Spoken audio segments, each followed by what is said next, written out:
மூன்றாவது வார்த்தையாக நம்ம பார்க்கிறது, தேவன் மூன்றாவது சொல்றது யோவான் 19ஆம் அதிகாரம் 26வது வசனத்தில் போடப்பட்டிருக்கு. எடுத்தவங்க வாசிங்க.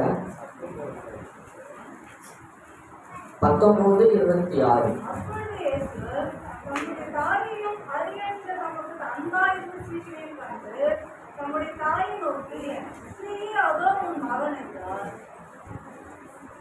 இந்த வசனத்துல நம்ம பார்க்கிறோம் என்னன்னா, ஸ்திரீயே அத உன் மகன் அப்படின்னு சொல்லிட்டு இயேசு கிறிஸ்து சிலுவையில சொல்றாரு.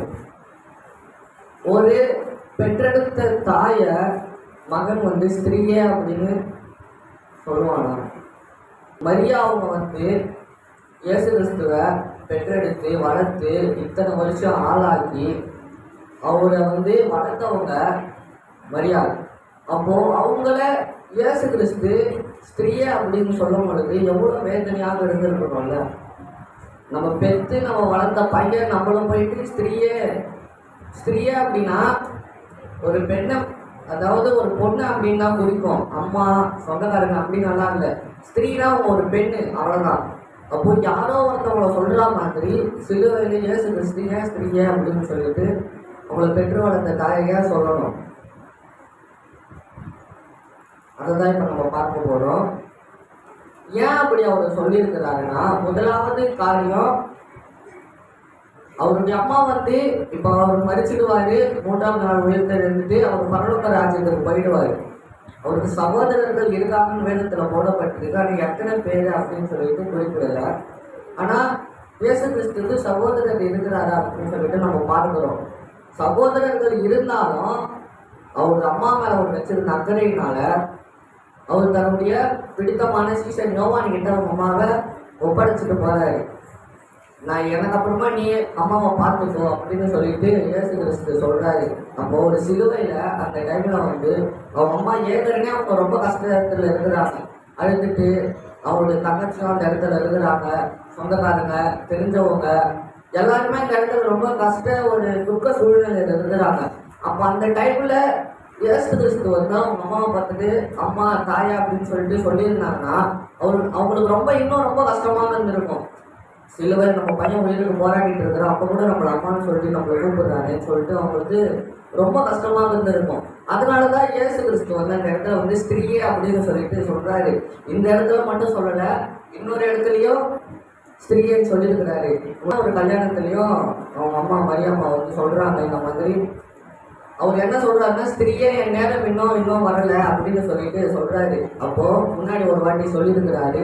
இரண்டாவது சிலுவையில் இந்த இடத்துல சொல்றாரு. அவரு மனுஷ சிந்தனையில இருக்கும் பொழுது அம்மா அப்படின்னு சொல்லிட்டு சொல்றாரு. அவரு ஆவிக்குரிய சிந்தனையில இருக்கும்போது ஸ்திரீயே அப்படின்னு சொல்லிட்டு சொல்றாரு. இந்த விஷயத்த நம்ம இப்போ பார்க்கிறோம். இப்போ இரண்டாவது எடுத்தவர்கள் வாசிங்க, 1 தீமோத்தேயு 3ஆம் அதிகாரம் 4ஆம் வசனம் வாசிங்க. அந்த குடும்பத்தை நடத்தாம இருந்தா எப்படி தேவனுடைய சபையை நடத்துவாங்க அப்படின்னு சொல்லிட்டு இந்த இடத்துல பார்க்கணும்.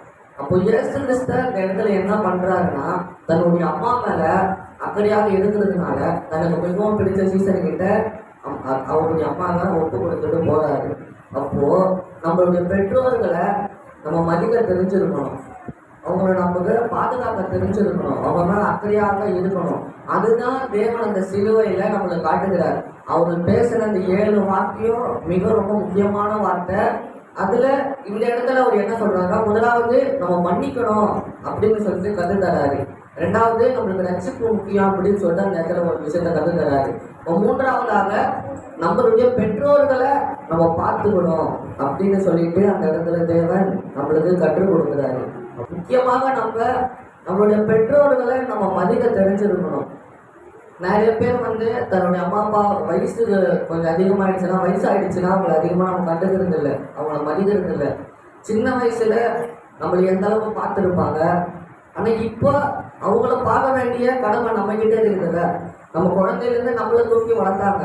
இப்போ நம்ம ஓரளவுக்கு வளர்ந்துட்டோம், இப்போ அவங்களுக்கு வயசு ஆயிடுச்சு, இப்போ அவங்கள நம்ம தானே பார்த்துக்கணும். ஆனால் இந்த டைம்ல என்ன பண்றாங்கன்னா, நிறைய பேர் பார்த்துக்கிறது இல்லை, அவங்கள முதியோர் இல்லத்துல சேர்த்து விட்டுறாங்க, அவங்களை பராமரிக்கிறது இல்லை. அப்போ இந்த மாதிரி இருக்கும் பொழுது அவருடைய பெற்றோர்கள் மனநிலை வந்து ரொம்ப வேதனைப்படும்.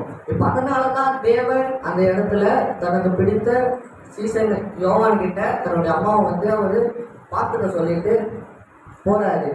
அப்போ என்னன்னா நம்மளுடைய பெற்றோர்களை வந்து நம்ம மதிக்க தெரிஞ்சிருக்கணும், அவங்க கிட்ட நம்ம அன்பாக இருக்கணும். நம்ம சின்ன வயசுல வந்து நம்ம பெற்றோர்கிட்ட அன்பாக இருந்திருப்போம். ஆனா ஓரளவுக்கு நம்மளுக்கு வயசு கொஞ்சம் ஏற நம்ம கொஞ்சம் வளர்ந்ததுக்கு அப்புறமா அவங்க மேல அன்பு கம்மியாயிடும். ஏன்னா நம்ம கையில நம்ம சம்பாதிக்கிறோம், நம்ம காசு நம்ம செலவு பண்றோம், நம்ம வீட்டுக்கு எல்லாம் பொருளை வாங்குறோம். அப்போ அவங்க மேல வச்சிருக்கிற அன்பு கொஞ்சம் கொஞ்சமா குறையுது, அவங்க மேல வச்சிருக்கிற பாசம் குறையுது, மதிப்பு குறையுது. ஏன்னா நம்ம கிட்ட காசு இருக்குது, யாருக்கிட்டே நம்ம நிக்க தேவையில்ல, எல்லாத்தையும் நம்ம பண்றோம், அம்மா அப்பா கிட்ட கேட்க தேவையில்ல. அப்ப அந்த டைம்ல நம்மளுக்கு வந்து நம்ம தான் பெரியாருங்கிற மாதிரி தோணும். இவங்க சொல்றதை நம்ம ஏன் கேட்கணும் அப்படின்னு சொல்லிட்டு நம்மளுக்கு தோணும். ஆனா அப்படி நம்ம இருக்கக்கூடாது. நம்ம எந்த வயசு நம்ம எப்படி இருந்தாலுமே நம்மளை பெற்று வளர்த்த தாய் தகப்பனை வந்து நம்மளை நேசிக்க தெரிஞ்சிருக்கணும், அவங்கள பார்த்துக்க தெரிஞ்சிருக்கணும். இந்த இந்த வசனத்தை வாசிங்க. யாத்திராகமம் 20ஆம் அதிகாரம் 12ஆம் வசனம் வாசிங்க. இந்த வசனத்தை நம்ம பார்க்கிறோம், நம்மளுடைய நாளை நீட்டிக்கணும்னா தகப்பனையும் தாயையும் கனம் பண்ணணும் அப்படின்னு சொல்லிட்டு இந்த வசனத்துல போடப்பட்டிருக்கு. அப்போ இந்த உலகத்துல நம்ம நீண்ட நாள் வாழணும்னா, நம்மளுடைய ஆயுசு பெருகணும்னா நம்மளுடைய தாய் தகப்பனை நம்ம கனம் பண்ணணும். அவங்க மூலியமா தான் நம்ம இந்த உலகத்துல வந்திருக்கிறோம். அப்போ நம்ம இந்த உலகத்துல நீடித்து வாழணும்னா நம்மளுடைய பெற்றோர்களை வந்து நம்ம கனம் பண்ணணும். அவங்க வந்து எந்த சூழ்நிலை நம்ம விட்டு கொடுக்கக்கூடாது, அவங்கள நம்ம நல்லா பார்த்துக்கணும்.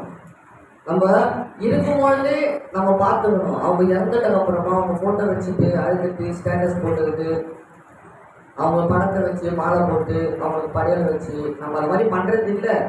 இருந்தாலும் சொல்றேன், இப்போ அந்த மாதிரி நிறைய பேர் வந்து என்ன செய்யறாங்கன்னா இருக்கும்பொழுது பார்த்துக்க மாட்டாங்க. அவங்க இறந்துட்டதுக்கு அப்புறமா போட்டோவை பார்த்து அழுறது, அதுக்கப்புறம் கஷ்டப்படுறது, நான் செய்யாமல் போயிட்டேனே, பண்ணாமல் போயிட்டேனே கஷ்டப்படுறது. இந்த மாதிரி நம்ம செய்யக்கூடாது. இருக்கும் போதே நம்ம கிட்ட காசு இருக்குதா, இருக்கும் போதே நம்ம செஞ்சுக்கணும். நம்ம அம்மா அப்பாவுக்கு தானே நம்ம செய்யறோம், வேற யாருக்கு செய்யறோம் இல்ல. இதை நம்ம வாங்கி கொடுப்பான்னு சொல்றாங்களா, காசு இருக்குதா வாங்கி கொடுங்க. ஹாஸ்பிட்டல் கூட்டிட்டு போக சொல்றாங்களா, கூட்டிட்டு போங்க. எனக்கு இது கஷ்டமா இருக்குதுன்னு சொல்றாங்களா, இதை செய்யுங்க. நம்ம கிட்ட இருக்கும் போதே நம்ம பார்த்துக்கலாம். நம்ம கிட்ட இல்லாத போதே நம்ம எதுவுமே பண்ண முடியாது. அவங்க இருக்கும்போது தான் அவங்களுக்கு நம்ம செய்ய முடியும். நம்ம பெற்றோருக்கு செய்யறது வந்து நம்ம கடமை, ரெண்டாவது பாக்கியம் இல்ல. நம்ம பெற்று வளர்ந்தவங்க அவங்களுக்கு நம்ம செய்யறது வந்து முதலாவது கடமை, ரெண்டாவது அது நம்மளுக்கு பாக்கியம். சின்ன வயசுல இருந்து நம்ம கேட்டதை வாங்கி கொடுத்தாங்கல்ல, அப்ப அவங்களுக்கு வயசாகும் போது நம்ம அவங்களுக்கு செய்யணும். அதுதான் தேவன் செய்தார் அந்த இடத்துல. நான் இந்த உலகத்தை விட்டு போக போறேன், என்னோட அம்மா எங்க தனியா இருப்பாங்க, கூட பிறந்தவங்க இருந்தாலும் அவருடைய சிந்தனை எனக்கு அப்புறமா பார்த்துக்கிறதுக்கு ஆள் வேணும் அப்படின்னு சொல்லிட்டு தான் யோவான் கிட்ட ஒப்பு கொடுத்துட்டு போறாரு. அப்போ நம்மளுடைய பெற்றோர்களை வந்து நம்ம நேசிக்க தெரிஞ்சிருக்கணும், அவங்கள நம்ம பார்த்துக்க தெரிஞ்சிருக்கணும். இந்த காலத்துல நிறைய பேர் வந்து நம்ம பெற்றோர்கள் நிஜமா சொல்றேன், நிறைய பேர் வந்து முதியவங்க வந்து நிறைய கஷ்டப்படுறாங்க. நிறைய பேர் தன்னுடைய பிள்ளைங்க வந்து அவங்கள விட்டுட்டு போயிடுறாங்க, ரோட்ல இருக்கிறாங்க, தெருவில் இருக்கிறாங்க, இந்த மாதிரி நிறைய கஷ்டப்படுறாங்க. அப்ப அதுக்கு காரணம் என்ன? அவங்களுடைய பிள்ளைகள் தான். சின்ன வயசுல உங்க பசங்களை நீங்க அடிச்சு வளர்ந்தீங்கன்னா பெருசா நீங்க பசங்க வளர்ந்துட்டாங்கன்னா உங்களை நல்லா பார்த்துப்பாங்க. இப்ப நிறைய பேர் வந்து சின்ன வயசுல நிறைய செல்லம் கொடுத்து வளர்ந்துடுறாங்க. பசங்க பெருசாயிட்டதுக்கு அப்புறமா அம்மா அப்பா பேச்ச மதிக்க மாட்டேங்குது.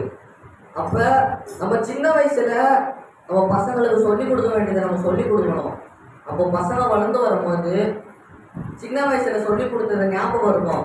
அம்மா இதை செய்யணும்னு சொல்லியிருக்கிறாங்களே, அப்பா இதை செய்யணும்னு சொல்லியிருக்கிறாங்களே, இதை தப்புன்னு சொல்லியிருக்கிறாங்களே, இதை சரின்னு சொல்லியிருக்கிறாங்களே, இதை நம்ம செய்யணும் அப்படின்னு சொல்லிட்டு பசங்களுக்கு தெரியும். நீங்க சின்ன வயசுல எதுவுமே சொல்லிக் கொடுக்கலன்னா வளர்ந்துட்டதுக்கு அப்புறமா பசங்க உங்களை மதிக்காது, உங்க பேச்சை கேட்காது, உங்களை விட்டு போகும், உங்களை கோவப்படும், திட்டும். அப்ப நீங்க சொல்லிக் கொடுக்க வேண்டிய நேரத்துல நீங்க சொல்லிக் கொடுத்தீங்கன்னா ஏற்ற நேரத்துல எல்லாமே கரெக்டா நடக்கும். நிறைய பெற்றோர்கள் வந்து இப்ப அதை செய்யற பெரிய தப்பு என்னன்னா, அவங்க சின்ன பசங்க சின்ன வயசுல இருக்கிறாங்களா சொல்லிக் கொடுக்க மாட்டாங்க, ஒழுங்கா சர்ச்சுக்கு கூட்டிட்டு வர மாட்டாங்க, இதை செய்யணும் இதை செய்யக்கூடாது நிறைய பேர் சொல்லிக் கொடுக்க மாட்டாங்க. இது செய்யாததுனால தான் பசங்க வளர்ந்து வரும்போது பாதம் மாறி போயிடுது. ஃப்ரெண்ட்ஸும் கூட சேர்றாங்க, நிறைய பழக்க வழக்கத்துல போறாங்க. அப்போ இது போறதுனால பெற்றோர்களை மதிக்கிறது இல்லை, அவங்களுடைய வாழ்க்கையை அவங்களே பார்த்துக்கிறாங்க, பெற்றோர்களை மதிக்கிறது இல்லை. இந்த மாதிரி நிறைய காரியங்கள் நடக்குது. சின்ன வயசுல இருந்து நம்மளுக்கு செய்ய வேண்டியது எல்லாத்தையும் செஞ்சாங்கல்ல, நம்மளுக்கு ட்ரெஸ் வாங்கி கொடுத்து, நம்மளுக்கு சாப்பாடு கொடுத்து, எல்லா காரியத்தையும் செய்யறாங்கல்ல. அப்போ நம்ம வளர்ந்து வரும்போது நம்ம எல்லாத்தையும் நம்ம செய்யணும். எப்படி சிறுமையில தேவன் அம்மா மேல அக்கறையாக இருந்தது போல நம்மளும் நம்ம பெற்றோர்கள் மேல அக்கறையாக இருக்கணும். எல்லாரும் அப்படி இருக்கிற இடத்துல கற்றுல நம்ம செபிப்போம்.